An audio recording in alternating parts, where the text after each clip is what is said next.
Welcome to the Elizabeth Cunningham Show, Courageously Expanding Love with me, Elizabeth Cunningham. My mission is to expand the conversation of love in the world. Is it possible to have deep, loving, healthy relationships?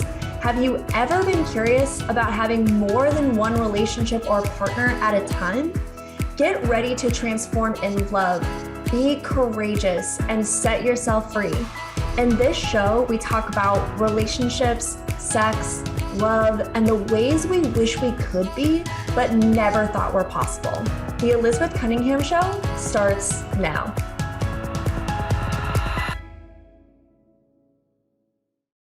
Beautiful. All right. Welcome to the Elizabeth Cunningham Show, Courageously Expanding in Love. And today we are talking about race and polyamory. But before we get into that and introduce our absolutely phenomenal guest, a reminder that the Elizabeth Cunningham Show is live every Tuesday at 3 p.m. on the Transformational Network Facebook page, and is then aired on YouTube and podcast every single Thursday. All links are in the show notes. So on today's episode, we'll be talking to Dr. Justin Clardy about race and polyamory. Dr. Justin Clardy is an assistant professor of philosophy at Santa Clara University, where he teaches and specializes in the philosophy of love, and especially non-monogamy and race. Welcome. Thank you. I appreciate you guys having me today. I'm excited to get into this conversation. I am really excited to get into this conversation. I've been looking forward to quite some time, and especially because this conversation really isn't talked about that much. And especially in doing research for the show, just seeing like how much this isn't talked about as well. So I also just really appreciate you coming on, because I do want to have conversations that aren't really talked about, but need to be talked about. Yeah, agreed. No, me too. And I think that this is an important moment, particularly in the wake of Dobbs and the overturning of R.V. Wade. A lot of new attention coming to the institution of marriage, thinking about the numerical requirement, whether or not it will be kept between two people, and so on and so forth. So it's very timely. I'm happy to be here. Yeah, absolutely. Yeah, definitely. Thank you for saying yes. So one of the things that I like to do to, start the show is really to lay the groundwork of like, what do we mean by all of these things, so that we all know what we're talking about. And so I know that everyone has their own definition of polyamory and non-monogamy. So what do you mean when you say polyamory? What do you mean when you say non-monogamy? Yeah, good. So, as a researcher, that's always in flux. I mean, I'm actually kind of reworking a definition right now, sort of trying to centralize the role of care in non-monogamous relationships. But I mean, the definitions that I've used in the past have been sort of the participation in, or the desire to exist in more than one romantic and or sexual relationship at the same time, with the full knowledge and consent of everyone involved. So that'll be the working definition that we go on today for polyamory. I mean, non-monogamy, on the other hand, is just simply what I call a negation of monogamy. It's simply not monogamy. And so singles are a kind of non-monogamy. Friendships are a kind of non-monogamy. So yeah, it's a broader umbrella, I think, than just the sort of more narrower polyamory definition. Yeah, no, thank you for, no, I appreciate that, because that is a lot broader, I think, than, and that's also why I ask these questions, is because I do think that that's a lot broader, even with people that have been on the show before. They might not have broadened it out, but I like that, like, it's just not monogamous. Yeah, yeah. Like, really simple. Yeah, Non-monogamy is not monogamous. Oh, yeah, well, yeah. nice. But yeah, and I really like your definition of polyamory. I think that really fits closely with my own definition of polyamory as well. And not to say that it needed to, but just a side note. You're right, because that's how I feel about it. Right. Lucky you. Yeah. And then the other, and this may seem like a silly question, but I think that it's appropriate, is what do you mean by race? Good. That is a good question. I don't think that it's a silly question at all. And so what I mean by race is sort of like the social constructions that attach to certain bodies under certain political schemes, right? And so in the American context, right, you have sort of African descended peoples being racialized as Black. And there's a lot of different things we might mean by race when we think about how races are formed, for example. But yeah, I mean, just that can kind of take us into a lot of different directions. Right. But something that is not a biological reality, right? Race is not biological. It's not something that science can tell us about. It's a social construct, right? It's a social construct that lives very intimately near certain power structures, different power hierarchies, and particularly white supremacy in the West. Yeah. No, Yeah, and yeah, I appreciate that. And I appreciate that definition. And yeah, absolutely. We could just make this entire conversation about answering the question, what is race? yeah. But I think just as like a definition for what we're going to be talking about in race and polyamory is really important to draw attention to the fact that it is a social construct. And there's different ways in which we use it, especially like you said, especially in the West, especially inside of power structures, especially inside of white supremacy.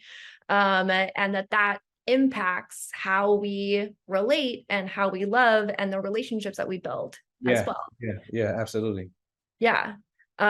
So perfect. So what does it, and then the other thing that the last little bit that I wanted to lay the groundwork for is that I know that you're a professor of philosophy.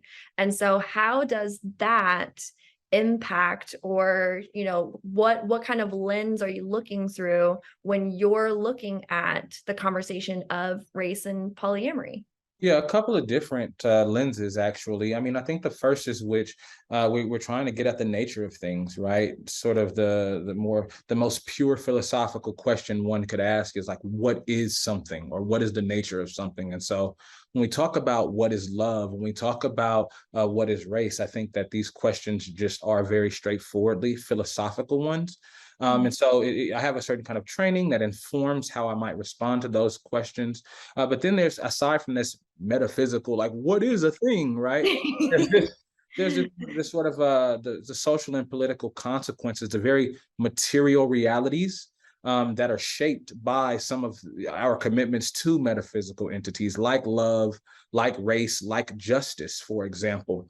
And so the social political piece, which is the other part of my philosophical specialization, sort of informs my ability to be able to look at just political science data or sociological data, historical data, and try to, as best I can, right, offer some kind of social or political argument usually for the advancement of justice. And my most recent work has been talking, of course, about justice for Black polyamorists in particular. So, yeah.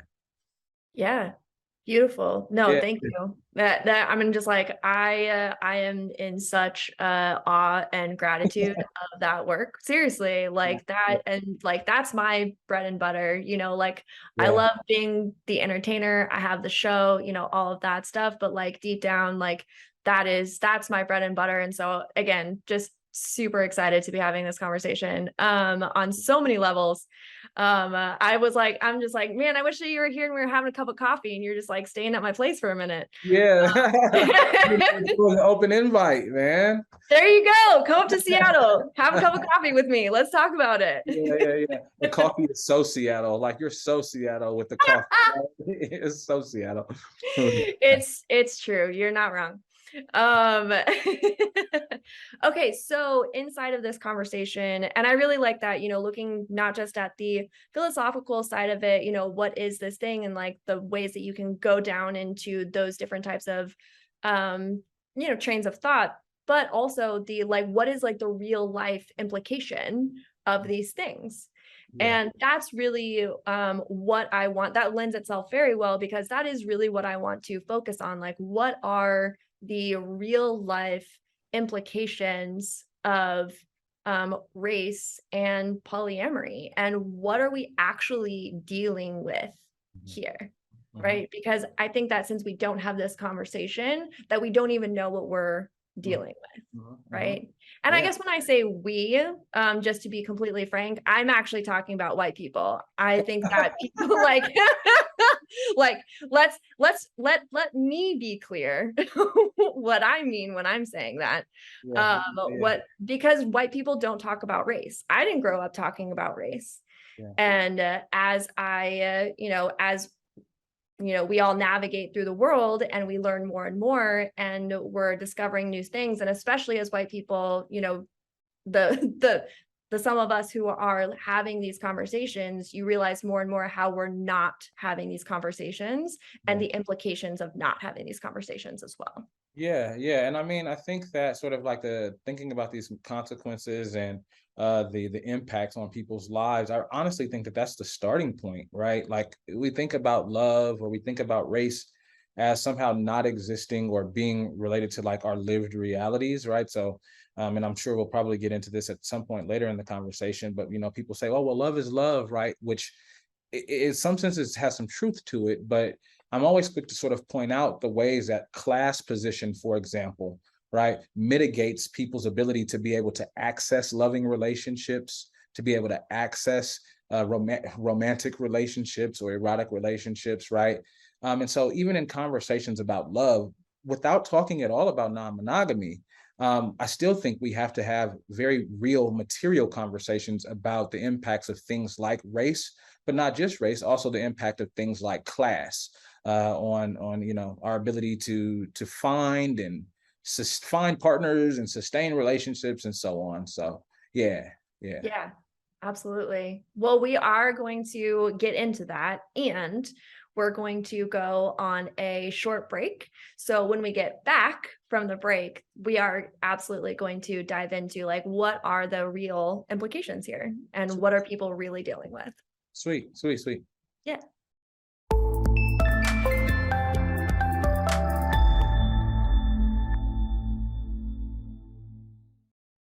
I am. I'm eventually going to have a show where we just dance on every segment. It's going to be so great. I mean, maybe we should just start doing that now. I've kind of started doing it now. I don't know if I'm the first guest for that. I can't dance. You're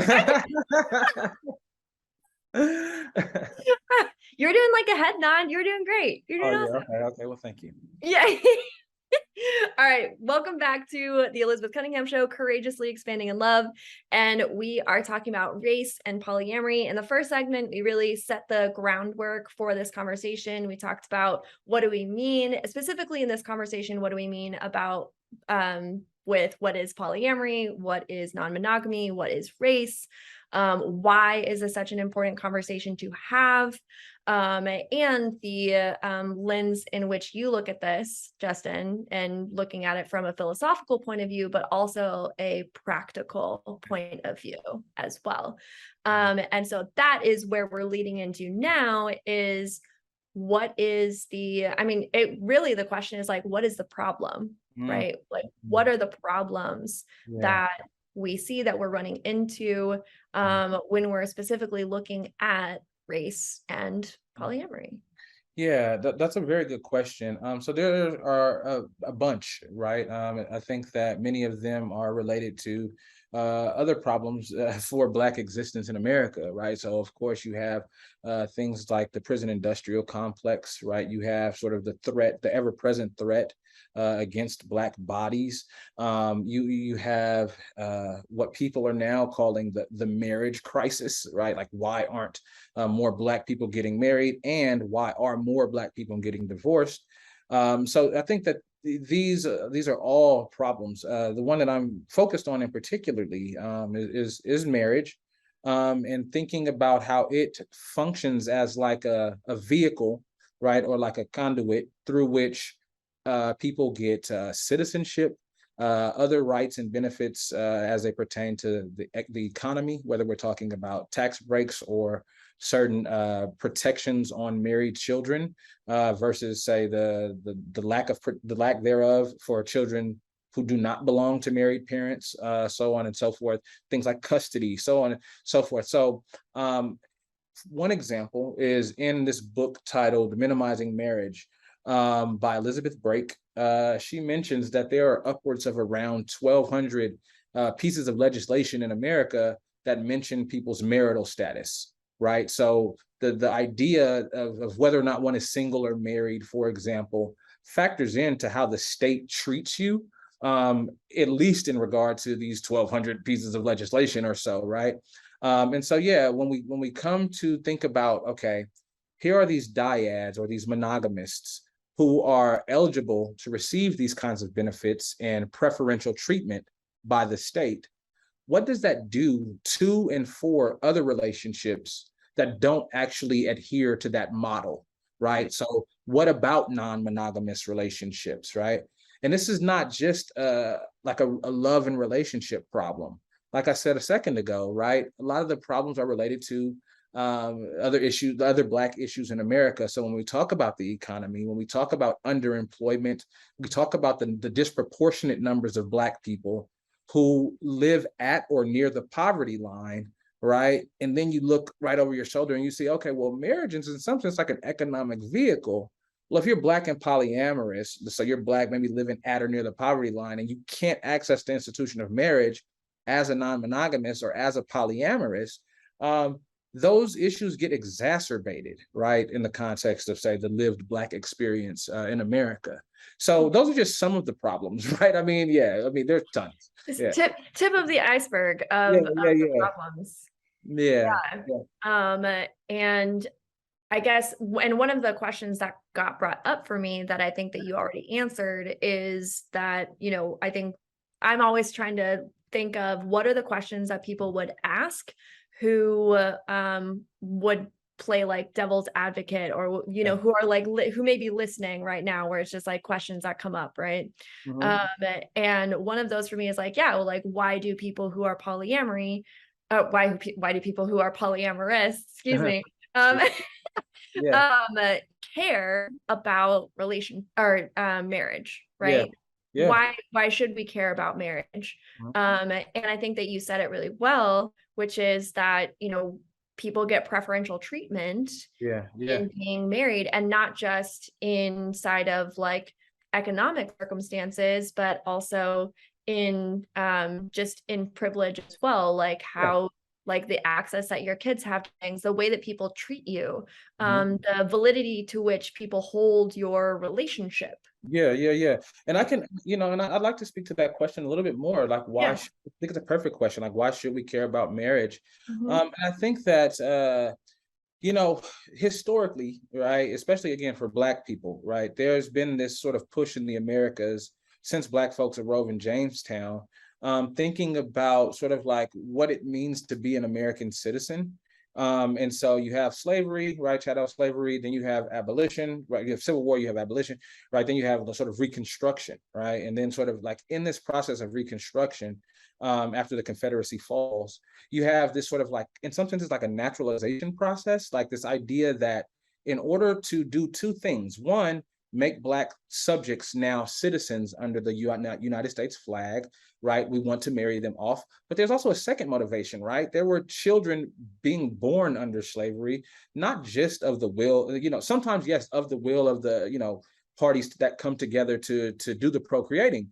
But in other senses, right, when Black women are viewed as property, their wombs are sort of lanyards, right? They're sort of this vehicle through which you can increase your holdings by way of capital, right? Like slave babies sort of inherited the status of the mother. So in some senses, slave women would be forced to copulate with sometimes raped, right, by masters, whatever, but also sometimes forced to copulate with other bondsmen in order to procreate. So during Reconstruction, yes, you want to naturalize Black people, make them citizens, but also, right, you have now all of these children, right, that the state doesn't want to take care of, right? We don't necessarily want this huge welfare state. We want to absolve the state of as much responsibility as it can. And one of the ways to do that is to marry these folks such that they can kind of become the custodians of their own children and they're not like wards of the state.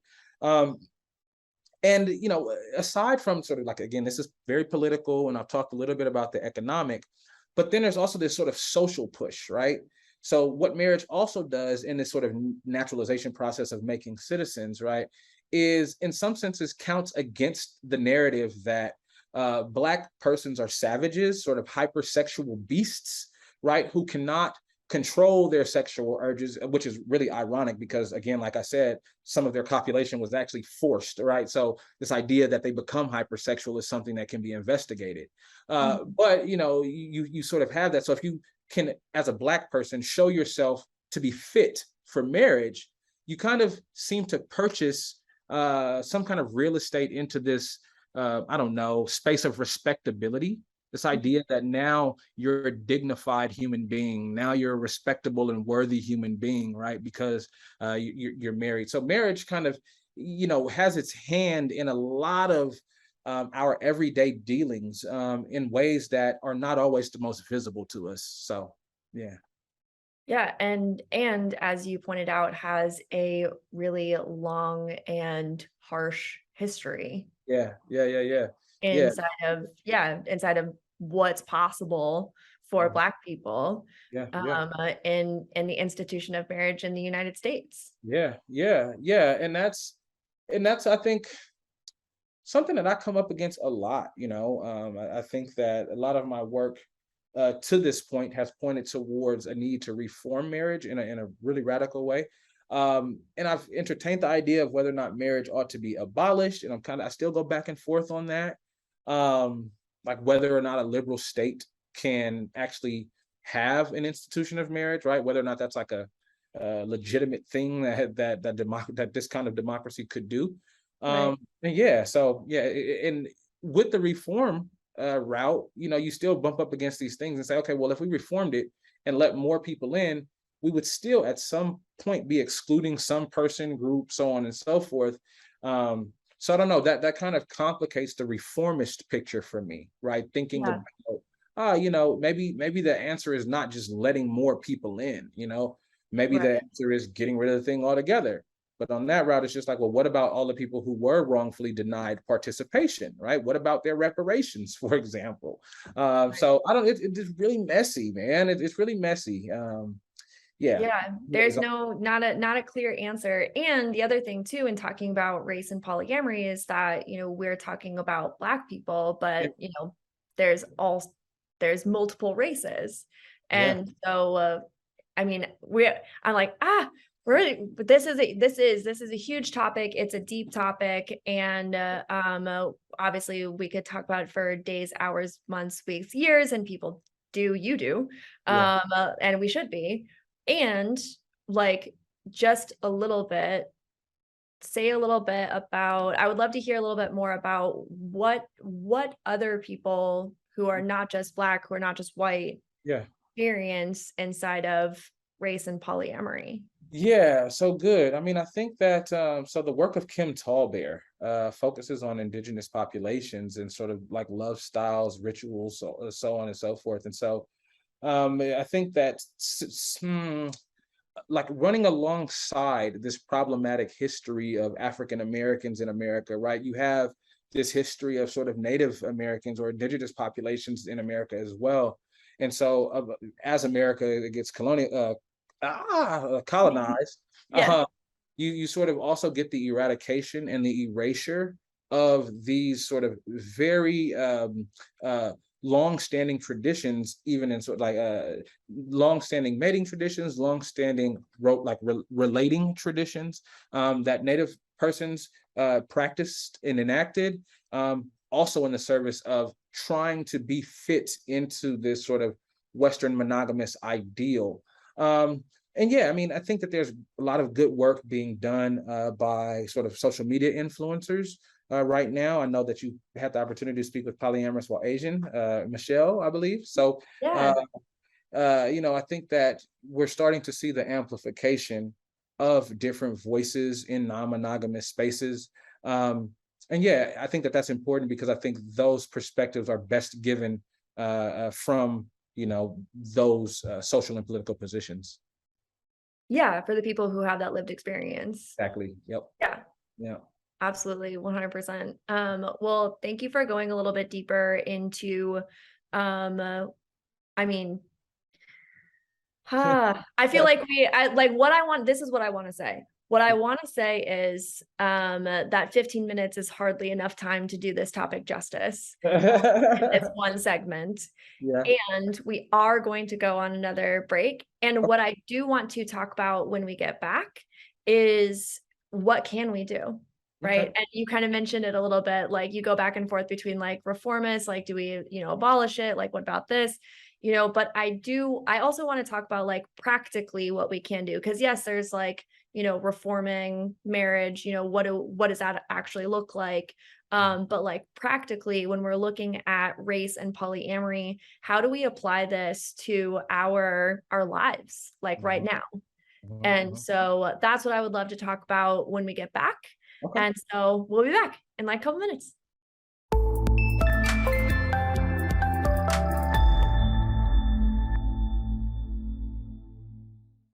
All right, welcome back to the Elizabeth Cunningham Show, courageously expanding in love. And we are here with Dr. Justin Clardy, and we are talking about race and polyamory. And what we have talked about is, what we have talked about on the last segment is really going into just literally not even the tip of the iceberg, like a tiny, tiny little crystallized piece of ice, part of the iceberg, into like, what is the problem that people are dealing with? And like, and it really does. I hope that I don't have to. This is the thing, is that I hope that I don't have to say this, but I feel like I have to say this, is the deep roots that racism has in Mhm, our culture and our society, and that does touch on everything, including love, including our relationships, including polyamory, which is something that's beautiful and really, like, my view of polyamory is that you can really create inside of it. It's this amazing opportunity to create the relationships that you want. And mhm, what I'm gathering from this conversation with you, Justin, is that what we like what Black people run into, what people of different races run into inside of polyamory, which can be this beautiful thing, is just more blocks mhm, mhm. on what's already existed and what's already blocked you before. Yeah, no, absolutely. And so, like, when we're thinking about like, what like can be done now in response to sort of even this tip of the iceberg, right? I think that a lot of it has to do with sort of just remaining engaged. For me, I guess remaining engaged, but for some others who might be listening, is sort of becoming engaged with sort of these social justice fights on several fronts, right?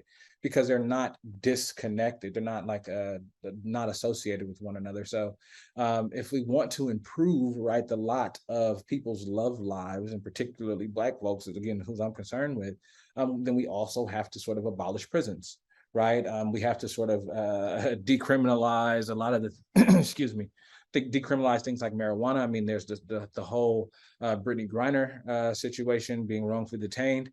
And she's a Black queer person, being sort of subjected to like the law and in these sorts of ways, and has a wife, who where now that relationship is now being disrupted. But also, when we're looking at disproportionate rates of people who are incarcerated, we're also looking at an uneven playing field when it comes to eligible people who one might date. So that's just one thing, right? I mean, also I think we have to read, right? And I don't mean this in some type of like, I guess I want to be as non-ableist as I possibly can here, because I don't necessarily mean, I mean, while I prefer texts, right, and reading and stuff like that, I mean, there are audiobooks, right? There are sort of, different sort of read aloud softwares and things like this that people can use. And the reason why I say read is because even today in big 2022, there are still things that you can get away with publishing in print than you just can't on some of these other modes of media, right? Like, so you watching YouTube and stuff is fine, TikTok and all of that stuff is fine. But I mean, I don't know if you guys are like me, but I mean, TikTok flags something every 2 days. You know what I mean? About depending on the kind of content. So Right. I do think that we have to read, because a lot of the information about the legal, social, and political challenges that non-monogamists and polyamorous are facing, um, has been recorded, in writing. And I think that is kind of where like we have to go, right? I hesitate, kind of like Angela Davis, to kind of say like, look, here's like the golden principle. If we do just this thing, right? I don't think that my work, or that myself, I'm like a godsend or anything like that. I think I'm just sort of like a gadfly, right? Trying to agitate people into beginning to think about these things and hopefully arriving at a collective answer to the question of what we should be doing to change this, right? I don't think that answer is going to come from a singular voice. Yeah, and I think that, and I absolutely agree with you. Yeah, Uh, yeah, yeah, and I agree with you also that, you do have to consume other media, especially besides other media that is on like Instagram, Facebook, TikTok, YouTube, because it is absolutely censored. yeah, And things do get taken down. And we also see disproportionately people of color having more issues. Just another place where racism shows up mhm, is that you do see disproportionately people of color having more issues with their videos being yeah, flat. yeah, Yeah. yeah.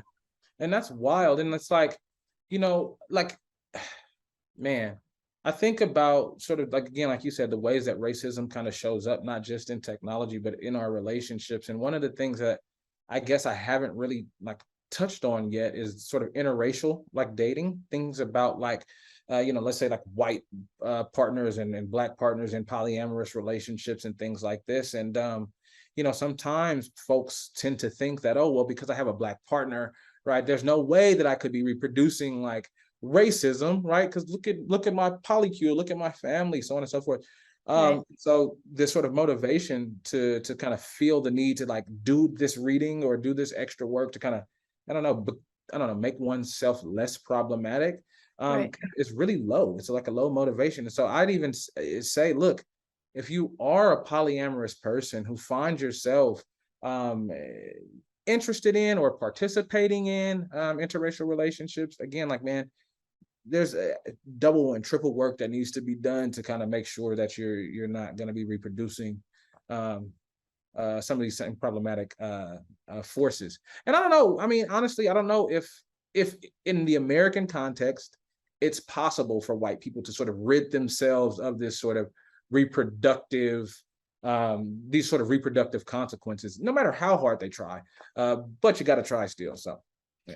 Yeah, well, that's the thing. I mean, you can't just be like, "Oh, well, it's not possible, so therefore I'm not gonna do anything." yeah, yeah, And, that's not a good answer. It's like, "Oh, it's not fully possible, so therefore I'm just gonna continue to harm people in some way and not educate myself." It's like, that doesn't make for me personally, that makes no sense.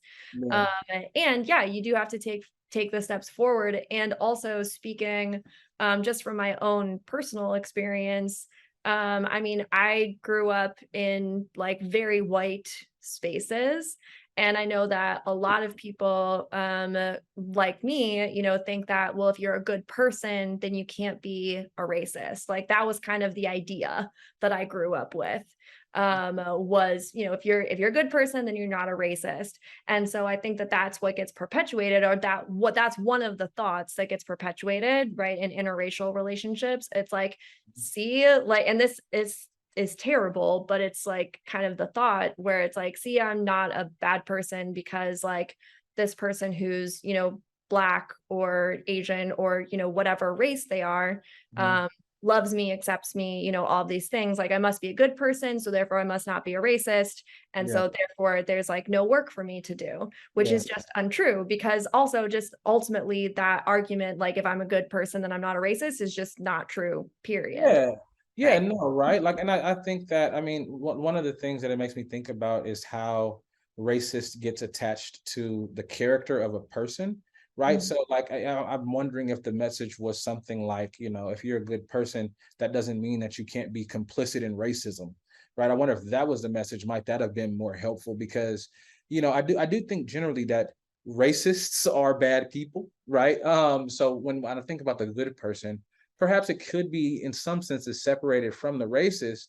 But again, I don't think that the good person is also the person who doesn't engage in sort of like any context that might be thought to be racist, right? And I think that's sort of like the problem, right? Because you know, non-racist people do racist things, I guess, is exactly what I'm trying to say.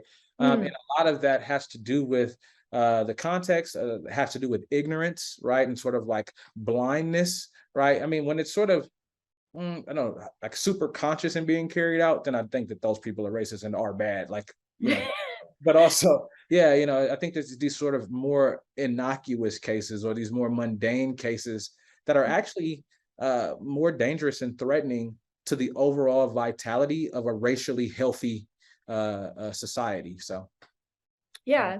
Well, can you say a little bit more about that? Yeah.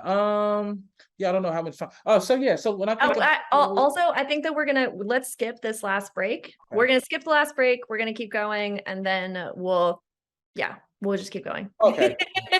Cool. Yeah, I wasn't sure. Um, Mhm. yeah, no, so like, you know, institutions can be racists, right? Or can be racist, right? When we think about the exclusion, for example, think about, I don't know, I'm trying to think of like a very simple example that might turn out to have a racist consequence. I think about banning the box. So on certain job applications, right, there's this box that says, oh, you know, have you ever been convicted of a felony? You know, if so, explain, blah, blah, blah. And what this does is it vets or weeds out from the pool of applicants in many cases, people who have criminal records. Well, one of the things that I've been on about throughout this episode is that there's a disproportionate number of, say, African Americans that are the bearers of these kinds of records. And so when we look at sort of how the box around felonies, which seems to be racially neutral, right, might be functioning, right? Well, it turns out to have very racist consequences, right? And so that institution, whatever, or institutions offering job applications with maybe this feature on it, you know, are complicit in the process of racism, sort of trying to not have critical race theory taught in schools, right? Again, are part of this larger system and set of institutions that perpetuate racism. So when it comes down to like, oh, well, if you're a good person and you're not a racist, fine, right? Like, whatever, right? You know, I don't think one racist action a racist person makes, right? Like, I think that the racist character, I guess, right? Somebody who we actually call like a racist, right? Um, is maybe somebody who like perpetually engages in these things or repeatedly engages in these things, um, either from their own intentions or even in light of the fact of having like new information brought to them, like, hey, you know, maybe this sentence was a little bit inappropriate given this context, right? And then it's just like, well, whatever, I'm going to keep doing it. Well, then okay, then we kind of have to sort of engage these questions about character. But generally speaking, racism is not at all about individual character. It's about systems and it's about institutions. And I think on some accounts about actions.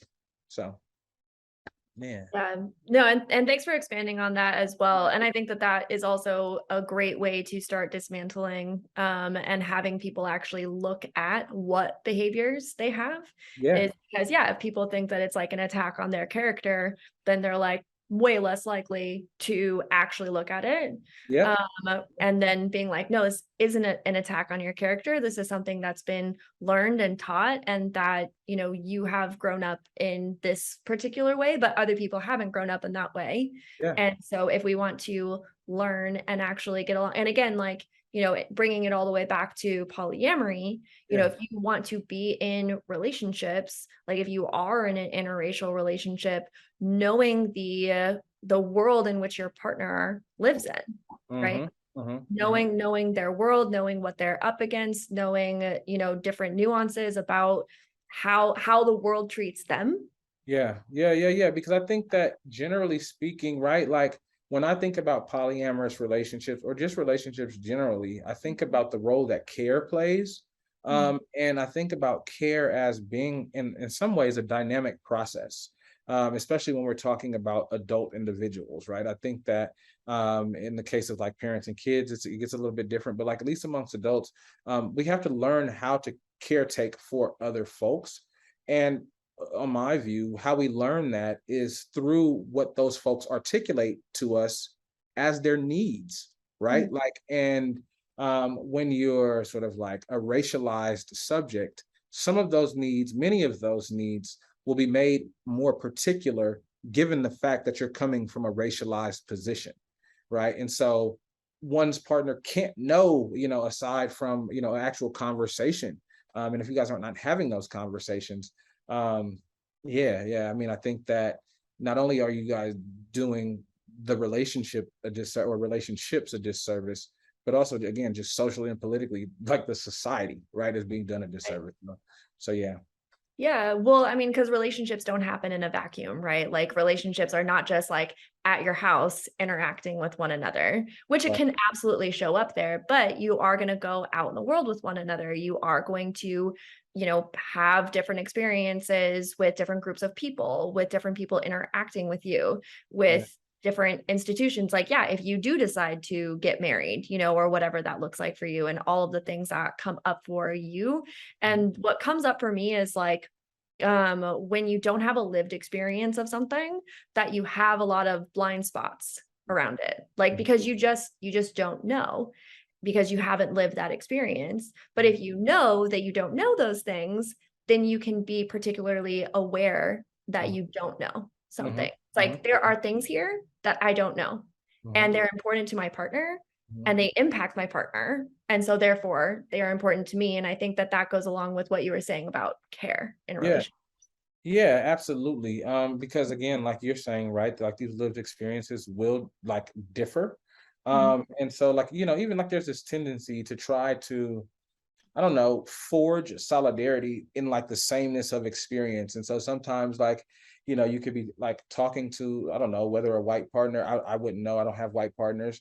But like if, if you're talking to like a partner or something like that, or talking to just like a coworker or something like that about an experience that you're having as a racialized person, and they, oh, well, that's similar to, like me and blah, blah. Like for one, it's not about you, right? And for two, um, if for no other reason, right, the fact that these experiences are emerging from two different social and political locales, right, that is itself enough to differentiate the experiences in a way that maybe one person should kind of maybe like, I don't know, zip it and listen. And I don't know if the sort of racialized subject, the subordinate, right, racialized subject, wants to inquire about the other experience, and yeah, sure. But if not, kind of just chill. It's just like some people want to say, well, what about like, but then are you silencing white experience? Is that like reverse racism? But I mean, I think that it's safer to assume that in a society where um, whiteness reigns supreme, the oversaturation and overexposure of a racialized subject to whiteness is going to be just an asymmetrically different situation than white person's orientation toward sort of subordinate racialized subjects experiences. So yeah, I mean, yeah, it's a lot of work. And if after all of that work you still want to relate and be in love and all of that, more power to you. Enjoy your relationship and have great sex. But at the same time, right, like we have to be challenging ourselves and challenging our partners and friends and coworkers, so on and so forth, to be tapping into that better versions of themselves, if we ever stand a chance of, I don't know, getting just a little wee bit closer to having again a more racially just society, and that again, where we can still have love relationships, yada yada yada. Yeah. Yeah, well, and that was going to be my next and last question before we start to wrap up here, which is, yeah, what would be possible, like if, and you know, this is, I believe, this is white people's work to do, Mhm, because we are the people who are in like the oppressor situation, mhm, right? Oppressor role. mhm, And mhm, so in order to not be the oppressor, you have to do the work mhm. to not oppress people Yeah, and see yeah, how yeah. you are oppressing people, Mhm, right? mhm. And believe the people who say, hey, you're oppressing me, Yeah. right? Like if someone says, you know, hey, you're hurting me. And you're like, no, like, I'm not, like, you're good. Like, you're a Yeah. jerk, Yeah. right? Yeah. No, that's right. No, that's right. And Yeah. yeah, and so it is taking on the responsibility of like, we're hurting people, we're oppressing people, and what are we going to do about that? Yeah. And my question to you is, what would be possible? Just again, sort of trying to just increase one's own self-awareness. I mean, what would be possible? It's hard for me to say what would be possible for white people, because I've never, I mean, I think a whole lot is possible as white people, at least from the outside looking in. But so I've never been a white man. But when I think about what's possible, that's a really hard question to ask. What I do think needs to, like, a way needs to be found for is the relinquishing of power, right? And I think that I mean that across a range of social institutions, including but not limited to marriage, right? I'm talking about executive positions, CEOs, I don't know, Supreme Court, across all the media, right? Across all of these different channels, right? I think that white people need to relinquish power, you know, wherever we see asymmetries and sort of like a large concentration of power with whiteness, which is just about every American institution, right? I mean, people want to say, well, Right. what about sports? I mean, then you can kind of just point out, like, well, look who's playing the sports and look who's owning the team. Versus owning the teams. Yeah, exactly. So I Yeah. think across all of these institutions, power needs to be reworked, redistributed. And what that means is that white people, if this is going to be a peaceful revolution, for example, they have to give it up on their own accord, right? Because short of that, then we start getting into the kinds of prescriptions that people like Frantz Fanon make, right? Which is a little bit less. It's not the same nonviolence as King was talking about, right? So I'll say that, right? So yeah, yeah, Yeah. No, thank you. I yeah, appreciate for that. sure, for All sure. right. So we are going to start to wrap up. So one of my wrap up questions is, what does love mean to you? Nothing. No, I'm kidding. Yeah, no, love to me really means that the people, or sorry, the relationships, and the people that the relationships are with, are valuable in a particular kind of way. They're valuable in a way that give me reasons to act, right? So I have a reason to call somebody. I have a reason to, I don't know, do a birthday celebration or something like that because of this person and the relationship that I have to them. So that's kind of what it means to love. I mean, I go on at length about that in some of my writings. So yeah, Beautiful. yeah. I do. I love that. Yeah, yeah. All right. If people get nothing else, what do you hope they get out of this episode? Um, that marriage is not about love. Ooh. Yeah, I think that's what I would want them to get. That marriage is about power, that marriage is about politics, and that it is, yeah, I mean, ultimately about the protection of whiteness, right? And the preservation, I should say, of whiteness. Marriage is more about those things than it is about love. I mean, oftentimes people are in love before they marry. So, I mean, the two don't really, Right. So it's not synonymous. Yeah, yeah. So, absolutely. yeah, What's one action that people can take? read my work. Beautiful. Yes. Awesome. Perfect. Yeah, Which leads yeah, perfectly into the next question, yeah. which is, what are you promoting and where can people find you? So you can find me at justinclardy.com. That has pretty much all of my writings, things that I've already published, things that I'm working on. I have a forthcoming book called Why It's Okay to Not Be Monogamous, with Routledge Press in the coming year. But the best way to find out information about, pre-ordering and the release dates and everything like that is, of course, the website, justinclardy.com. And also, I run a dope book club called Pages, the Reading Group. We go by Pages TRG across just about all of our socials. So tap in there. We have a lot of interesting things to read on race, on love and polyamory, but also just a bunch of other stuff. We read nonfiction. I mean, we read fiction too, yeah, so we're a pretty dope collective of readers, and everybody has their own tastes. Some people read about the economy, other people read erotica and smut. It's ridiculous, but we have a good time. We have a good time. I love it. I love it. Thank you so much. Yeah, and all of those links are in the show notes. So if anybody is interested, please, or even if you're not, you know what? I'm going to throw in, even if you're not interested, go click on the links. All right. Just go scroll down, click on the links. I don't even care how you feel about it.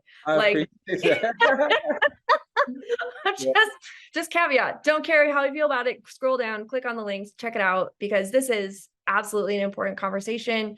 And we literally did just the minutia that we just covered today in this vast and important topic. So Justin, thank you so much. Dr. Justin Clardy, thank you. Appreciate you coming on the show today.